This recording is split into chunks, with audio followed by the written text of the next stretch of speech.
Thanks for joining us at Soccer Parenting, where our mission is to elevate the game by engaging and educating you soccer parents.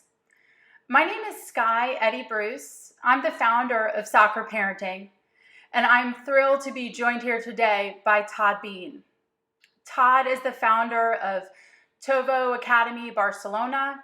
He's an American who's living in Barcelona and been very involved through the Johan Cruyff's legacy through his Cruyff Institute, through the Cruyff Institute for Sport Studies. So Todd, why don't you start by telling me a story that I've never heard before? I want to know how a guy from Connecticut ends up working with Johan Cruyff, marrying his daughter, Chantal, and having this life that you're living in Barcelona. By luck, I guess, is the best way to say it. Did not complain being over in Barcelona and had a wonderful experience, prior to here. But it's a typical American story in the sense that, growing up suburbia, Connecticut, and then finding my way to Dartmouth College to play, football up there.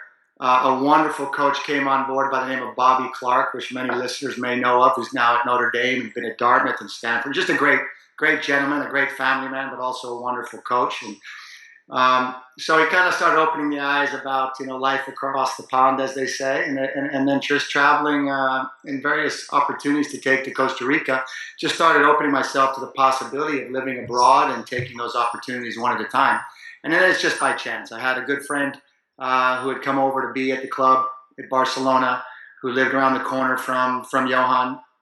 And they were brainstorming one day just about, hey, he was looking for someone that could maybe come in from the outside of Europe maybe and bring a little bit of experience from sport and academia. Mm-hmm. And that's something he was looking for, kind of external. That was very typical of Johan, try to get different ideas into the mix of a traditional football environment.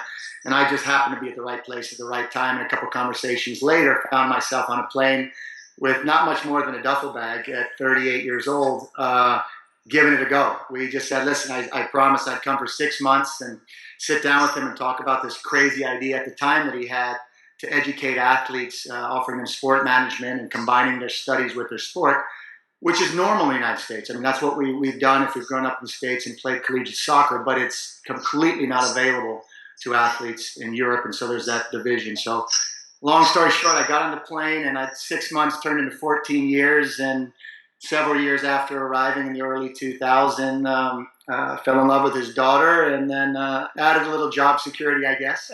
I figured you can't fire me if I'm in the family. So nonetheless, we spent 14 years, together before his passing. And to the outside world of football, of course, it's about football. And for us now within the family, it's about, losing a grandfather and father. But nonetheless, football is to be shared with the world. And he was one of the best minds in football. So I have to consider myself a kid in a candy shop, even at 38 when I arrived. So the rest has just been working under his leadership, basically, up until we had made the decision when he was diagnosed with cancer a year ago that I would branch out and create TOVO Academy on my own, because we knew that the Cruyff Institute would carry on, the Cruyff Foundation helping children carry on. But I really wanted to create a home here in Spain where we could bring in kids who don't have the opportunity to train at Ajax or train at Barcelona, but still get professional academy. So with his blessing, and before his death, we launched TOVO Academy, and here we are, just kind of driving this initiative forward with his vision in our heart and our mind. That's great. So tell us a little bit about TOVO Academy, just the different programs that you're offering, because it's kind of multidisciplinary. So give us a little scoop on that. Yeah, I mean, basically we've created a training methodology. I said a lot of this is based upon Johan's intuitive vision. And what I brought to the table maybe was taking a look at the pedagogical background. I have some background and a degree in education. And so it was a nice blend. I was noticing that a lot of Johan's intuition about developing talent, about how to create teams, about how to manage people, about how to play the game, came from, let's say, his street sense, right? His streetwise. As he said, his swimming diploma was the only diploma he earned, because he left at 14 and became a professional at 15. So we combined kind of that intuitive vision of football and talent development and human management with the pedagogy that I brought to the table. I thought we're going to create a methodology that really is going to force us to rethink the way that we train youth. Part of that came out of the disappointment that I had without seeing so much of this pedagogy and the research being applied. And part of that came from the inspiration of Johan is saying, hey, this guy has an idea and has proved that at the highest level, we need to get that out to kids around the world. And selfishly, I said to Johan, I want to bring this home. I want to bring this back to the United States. And so TOVO Academy was born with the idea that we would offer different programs for kids, youth players who are obviously ambitious players, right? Ambitious youth players that really love the game. And they get a sense of that methodology by either coming to a Barcelona camp here or attending one of our programs, in the United States, or for coaches who get a chance to also come to Barcelona and enjoy, our football methodology such that, every coach that can maybe leave the TOVO Academy with an idea of maybe how to rethink the training process will affect, probably at least 20, if not 100 children. And if we start to multiply that back home, maybe in these various pockets where, Virginia and others, we can have influence on the way the United States develops its talent future. It sounds ambitious, it sounds crazy that, a small initiative can do that, but really it's about spreading the word about how to rethink our training environment and then giving kids and coaches the opportunity to experience that through our academy. And that's what we're trying to do. Explain that a little bit, rethink our training environment. When you compare what you've often seen in the United States, a typical training environment versus what you bring through the TOVO methodology, explain the differences so that, we can grasp it a little bit more. Yeah, I think what I've noticed, and I've been around back to the States a lot, recently and then connecting with colleagues. I have to say that we're really focused on pure development, and that's hard to do. I'll explain that a little bit, but I know for coaches listening and parents listening, that's hard to do in a hyper-competitive American market where the under-12 trophy has to be won and traveling teams have to be made and the pressure to get into Harvard or to Barcelona, is so high. What I noticed is that's not congruous with sound pedagogical practices in terms of pure talent development. And what Johan often spoke about was enjoying, even at the highest level, enjoying the process of learning and all of the frivolity that comes with it, all the camaraderie that comes with it, and all of the failure that comes with it. But it isn't just about being able to kick a ball. And I remember him speaking, but he says, listen, there are so many kids and even very talented players worldwide that can kick a ball. So it can't just be about the technical component of the game. It has to be about the cognitive component of the game, the decision-making, the vision, the perception, the conception, and the assessment of the game in flow that makes the difference between great players and average players. Yeah. And so taking that and saying, okay, what happens if we didn't make it a technical-centric program where we put them in lines and taught them to pass and then taught them to shoot, and then hopefully when they're teens, they'll figure out how to play the game. No, we said, what if we started with concepts and started with what kids can learn conceptually and then used the skills to solve those issues, right? So what is dribbling? Dribbling of itself is just running with the ball. It's meaningless unless it's in the context of what you want to accomplish, dribbling by someone or dribbling down the wing or dribbling to goal. And what I noticed is we dissect around a cone or dribbling to a cone and back.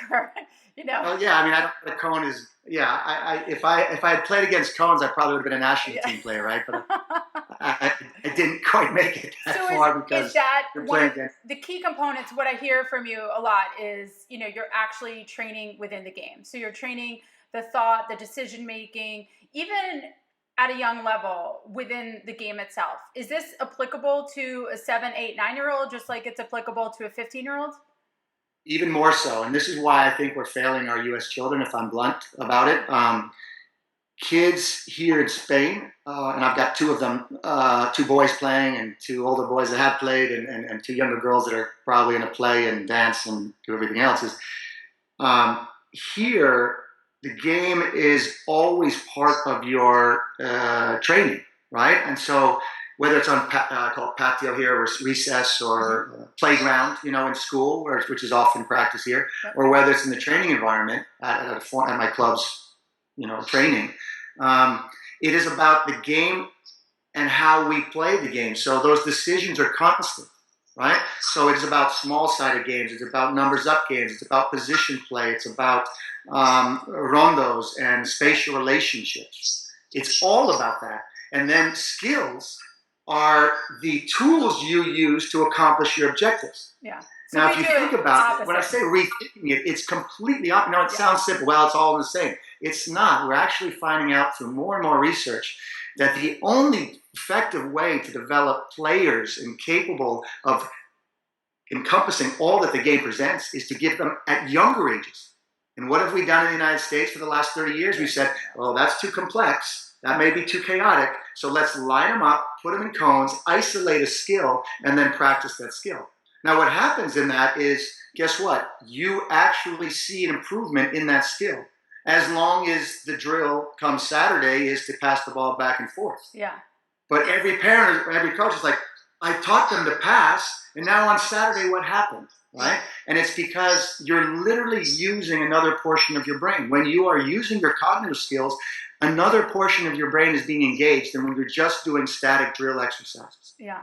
So when you transition from static drill exercises, they're not applicable to the demands of the game. Mm-hmm. So that isolation, while well-intended and can show improvement in isolation, doesn't actually give our kids the capacity to solve problems in real time, in a match, under the circumstances we face. And so it's not cognitively faithful to what they will be demanded of during the weekend. And so, to be honest, I'm being blunt about this. I just think we've got it all wrong for the last 30 years. Yeah. And anybody listen to it, I'm willing to explain. But it's not just me. I mean, if we apply good, sound pedagogical practices to football, we're going to have much more talented kids. And actually, if you do these games in a dynamic way when they're younger, we won't lose 75% of our kids at 13 who are dropping out of the game because they're not having fun. Right. And they tell us they're not having fun, not only through the surveys that are out there, but also by the fact that when they're 14, they don't sign up for soccer anymore. Yeah. So we're doing something wrong if 75% of our kids in the United States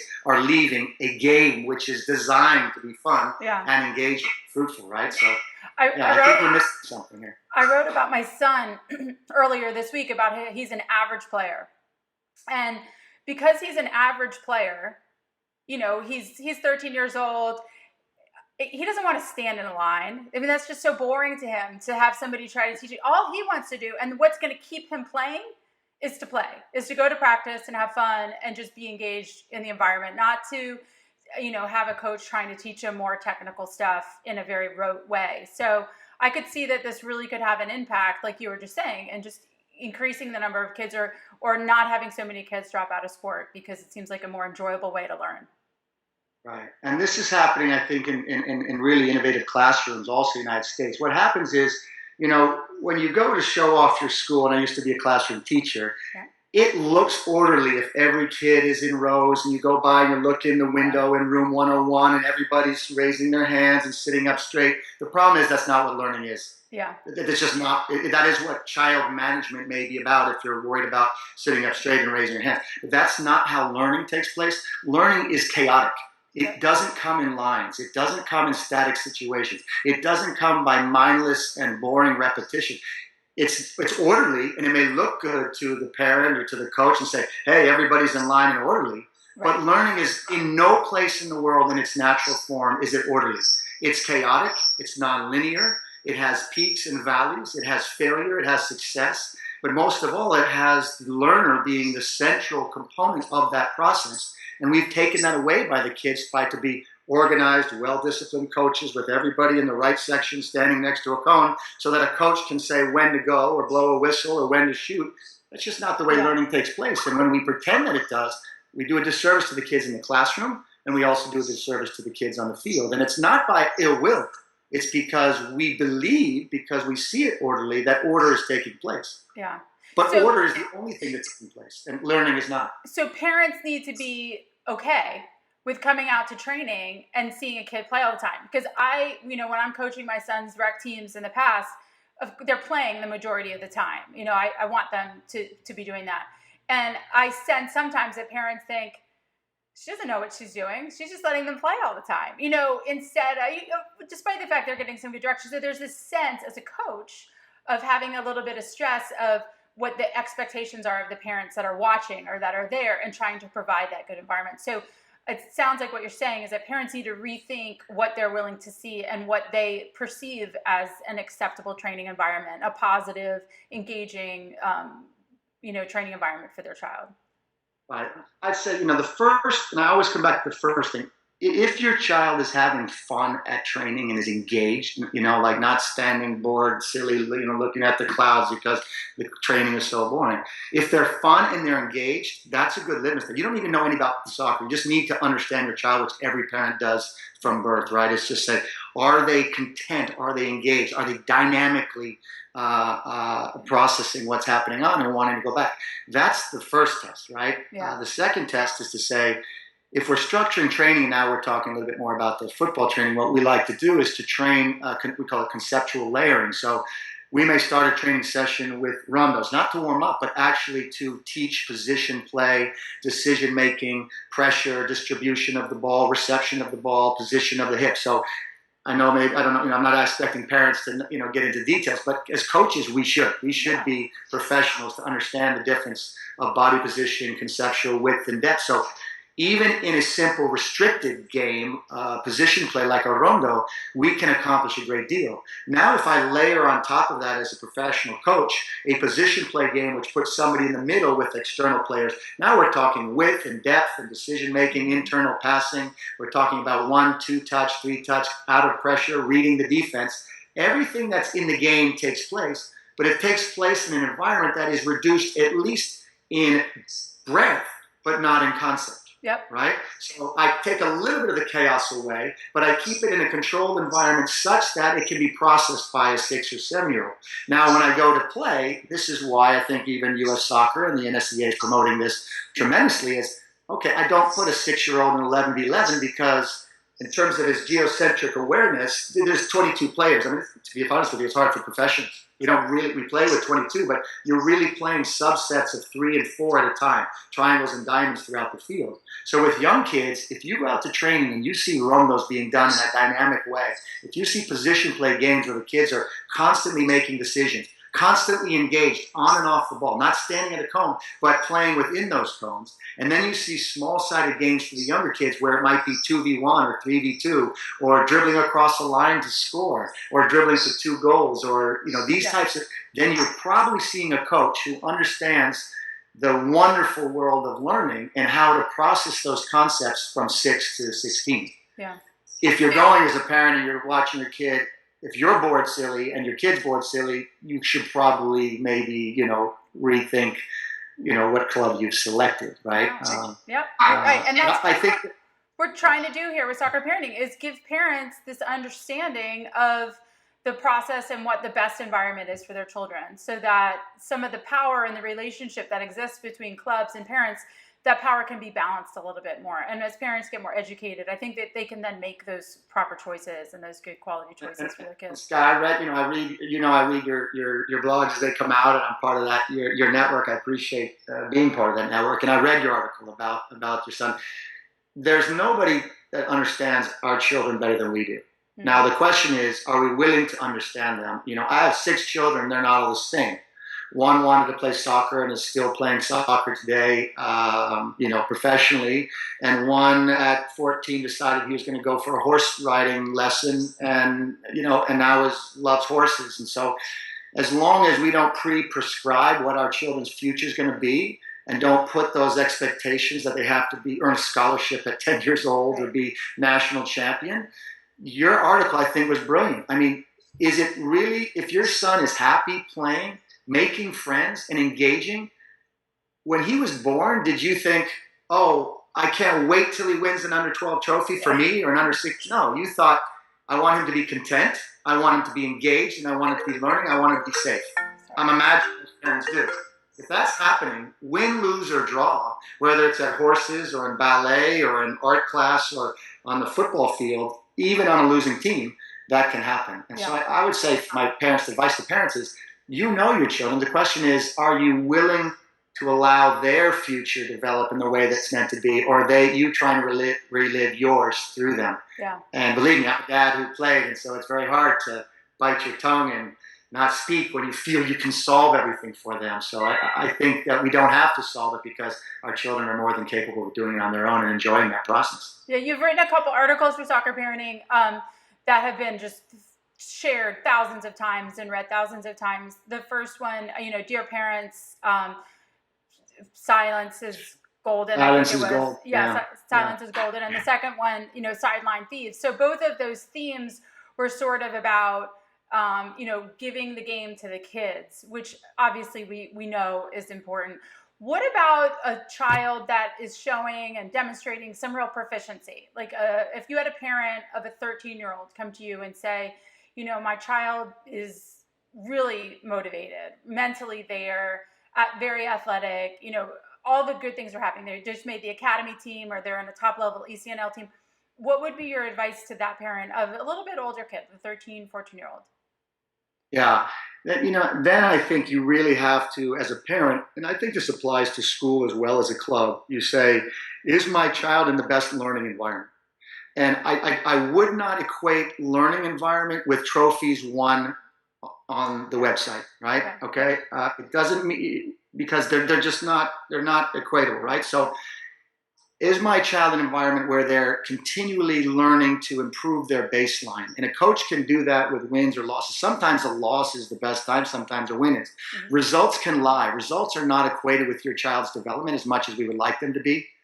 Because even at the highest levels at Barcelona, they don't take everybody from the under 14 team because they won the league. They're looking for individuals, as you mentioned, have a passion for the game, are willing to continue to learn, and are willing to challenge themselves in the next environment. And how do you do that now? If you have a 14-year-old in Virginia or Seattle, Washington, you say, okay, have I selected the club where learning is the highest priority of my coach and the club in its DNA? Mm-hmm.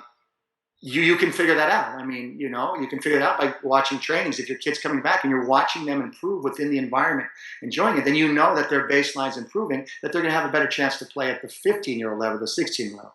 The second thing is I do think, and this is part of why I created TOVO Academy, and it's not the only opportunity for kids to do so, I do think it's important to break out of your routine a bit and challenge yourself outside of that environment. I grew up by the time I was playing real competitive soccer at this age you're speaking about, I was in Simsbury, Connecticut. Now, Simsbury, Connecticut in the 1980s was actually a hotbed of soccer, and University of Connecticut were national champions, and it was a great environment. I had a very good coach. But I remember going to New Jersey. I remember going, taking a trip and challenge myself on another team. So I do think finding another coach, another perspective, another opportunity that isn't familiar allows a kid to really determine, okay, am I just good in my pond, or am I actually capable of going into a new environment, testing my skills and my ability to adapt and my character, and come away as strong or stronger for having done so. Yeah. So I think parents are smart enough to know without pushing the child, all you have to do is hit Google and you can find many opportunities to maybe give them something out of that routine. Because if you're only within one coach or one club, you're risking that club has it 100% correct. Yeah. Whereas if you're a parent, and I would say with schools, right? I mean, a parent who depends just on school to educate their child, I think is making a mistake, right? I mean, the school has a role in that education, right. But learning is summer vacation, dinner with grandma, a trip to, the Washington, D.C. with the school or with a friend or with the mother or a cousin. So I think the same thing is if we're depending just on a coach to be responsible for the complete development of our child on the field or off the field, then maybe we're limiting the resources available to us, especially today. Yeah. And what's interesting, every kid that comes over to Barcelona, they know more about soccer than I think I do for sure. I mean, they know.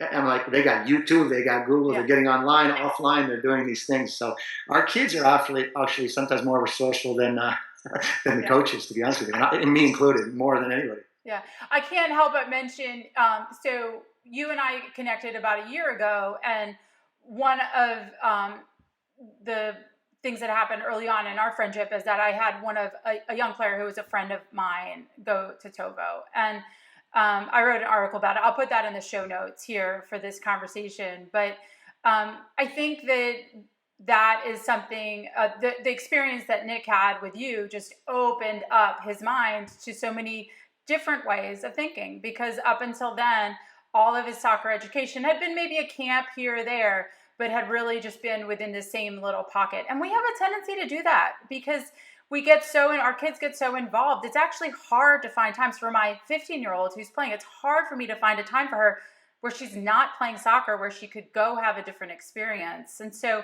it is definitely something that I had to seek out, and I've had to seek out as a parent. So, for parents listening, I think you said it, I'm saying it, go and seek out these extra opportunities for kids, whether it be something like an international trip, or for us here in Richmond, there's this secondary training program that's this indoor place that my daughter goes to Friday nights for free play now and then. She loves it. So it's just different, and it's different groups of people, different coaches. Those programs are popping up, right? I mean, I know more of those programs are free play programs. I know it's hard to play in the streets or the neighborhoods, or as it maybe used to be.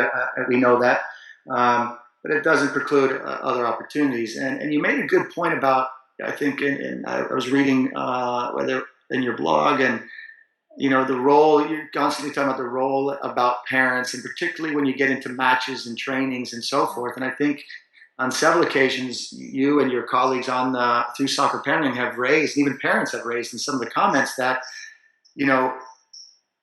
we want to micromanage. I know, because I'm a parent as well. We want to prevent them from any mistakes that they're going to make, and we want them to get the ball in the goal instead of wide of the goal. And we really believe that if we scream right before they do that, then the reality is that that's for us.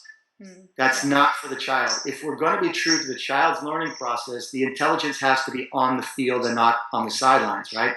And actually, particularly as you're getting into older ages, that more pressured environment, the screaming of what to do with the ball is actually counterproductive, right? And that's what I brought up when we come back to silence is golden or sideline thieves. We believe because our intentions are good, but everything tells us otherwise. In reality, the cognitive process happens so quickly, in milliseconds, and the dynamics are changing so quickly that there is literally no time for an instruction to come externally into our cognitive executive functions, come through our nervous system into our muscles, and execute. There's literally not enough time for that to happen. So our screaming, not only is it useless, it's counterproductive, because it freezes our children thinking that they're waiting for instructions. Most kids, I think, by the time they get 13 or 14, have learned to drown out the coaches and the players, because they know that. How can somebody play in a 100,000 seat stadium like we have here in Barcelona and not pay attention? But if you talk to a player, the processes are so quick. So the way to help a child is to actually let them nurture that process quicker, faster, and with the liberty to do so at younger ages. And just sit back in our lawn chairs and afterwards say, hey, fantastic, good try and wonderful. And why is that so hard for parents to do? I mean, me included, I've finally had to just say, I'm not saying a word. Like I would say, I'll just try to cheat. I'll just say positive things. Forget it. Because I just would cross the line too often. So for me, with Callie, I'm not saying another word the entire time that she plays. And that was my strategy. But why do you think that's so hard for parents? Listen, I'm the first. I've written about this. I was the first player, coming out of the system and then playing professional United States and being coach. I was the first and worst example of that. Not as a parent, but as a coach. By the time I was a parent, I started late. I actually learned my lessons, but I learned them as a coach, right? Because I thought if I, instructed my midfield all the time and the winger, and I was all over the place, and the ref made a bad call, I don't know. I was a mess. You asked somebody back in the '80s, I was like, man, that guy is chaotic. And it wasn't because I was an ill-willed person. I just had that control. I thought that I was helping. Yeah. I actually had to test myself, so I did what you did. But the only way I could shut up was I bought fruit, and I said to my assistant coach. And this is no joke. I mean, this is a real story. This is how bad I got. I bought fruit, and I said to my assistant coach, even if I get up, throw an apple at me and make it. So I was healthier, one. I had more fruit than I ever had in my entire life.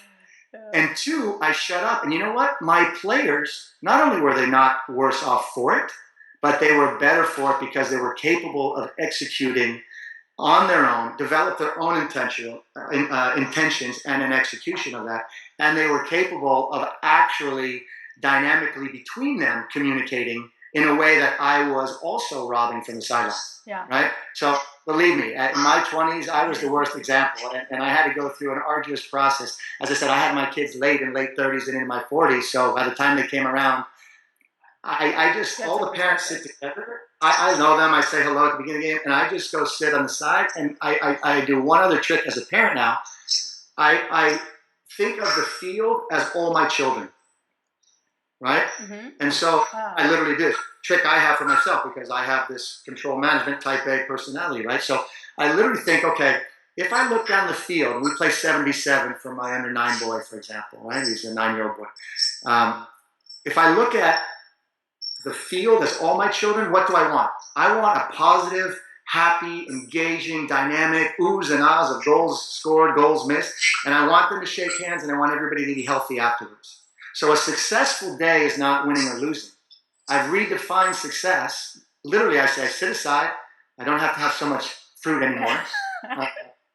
And I shut up and I say, is that happening? And if that's happening, the score is irrelevant, right? Because and sometimes, like, we have to be honest, the other team plays beautiful football.